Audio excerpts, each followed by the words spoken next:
How does one determine if their bank is in trouble? This is a good question. As banks are blowing up all over the world, people are freaking out. We've done multiple banking videos, so much so people are saying, stop talking about banks. But it's important because this impacts Bitcoin. If it didn't impact Bitcoin, I wouldn't even care. But I was in one of the banks as well that did get caught in the downdraft.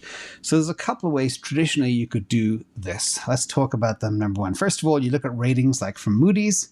And I tweeted this, I think it was on sometime in March.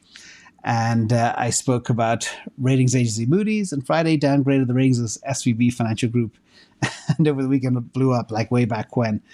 And then I talk about Moody's kind of taking Tesla out of junk status, which is just so crazy.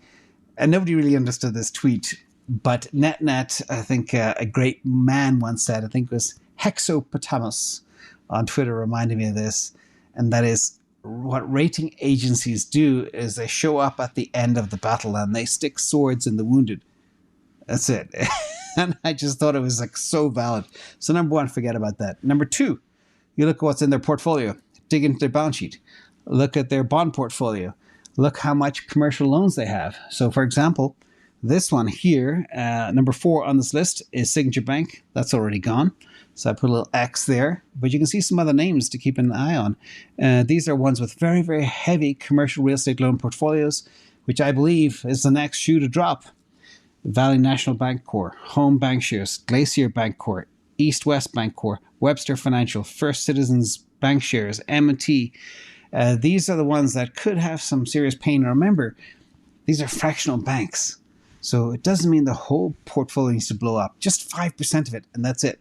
Game over for the bank. They're not liquid anymore. Sometimes even less than 5%.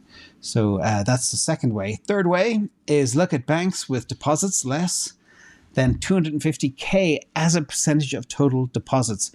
Start at the top left corner. They're all the ones that are probably going to be rock solid. Bottom right corner, in hot water. But the good news is, well, sort of good news. This lady here, her name is Janet Yellen. She says mixed things. She kind of says, we'll guarantee all deposits up to any amount, and then, well, we need to talk to Congress to do it, etc. So I don't know. They're all over the place. But either way, I think they will try put a lid on preventing bank runs. But the next shoe to drop, as I've been warning, is the illiquid asset space. I showed a slide yesterday on the channel regarding private equity. Deeply underwater. They're going to get smashed. Venture capital, they already got hurt with SVB going down, and they have a lot of assets and not going to be able to raise money. They're going to go down, so the VCs will get hurt too. Commercial real estate and the likes of that. Anyway, that type of exposure. And banks are unlikely to bail in the credit risk of these types of entities. So we'll see. And loads of banks, watch them with the commercial real estate exposure. I think that's going to be a big one.